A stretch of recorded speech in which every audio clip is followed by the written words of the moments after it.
అందుకే కలగటానికే నా భారతం. అడుగడుగున ఇవే ఎందుకు చెబుతున్నా అంటే ఏదో విన్నాం వెళ్ళిపోయామనేది కాదు. విన్నది 10 మందికి చెప్పండి. నేను చెప్పిన దాంట్లో ఏదైనా తప్పుంటే నన్ను నిలదీసి అడగండి. నేను ఎక్కడికి పోను, మీకు ఎప్పుడు అవైలబుల్లో ఉంటా. ఏదైనా పొరపాటు చెప్పాను, లేనిది చెప్పాను, ఊహించి చెప్పాను, నా ఇష్టం ఉన్నది చెప్పాను అంటే మీరు అడగండి. ఇష్టం ఉన్నది చెప్పం. ధర్మం ధర్మంగానే, శాస్త్రం శాస్త్రంగానే, అంతే. ఇష్టం ఉన్నది చెప్పుకుంటే రీల్స్లోనే బతుకుతా, నాకు వ్యూస్ వస్తాయి, నాకు బ్రహ్మాండంగా డబ్బులు వస్తాయి, హ్యాపీగా. ఇదంతా అవసరమా?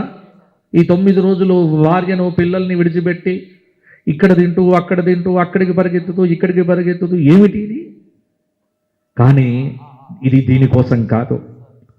ఇవన్నీ విడిచిపెట్టినప్పటికీ కూడా నాకు ఒక సంతృప్తి ఏమిటి అంటే ఇంతమందిలో ఒక్కరు నేను చెప్పింది ఆచరించిన నా జీవితం ధన్యం ధన్యం ధన్యం, అంతే.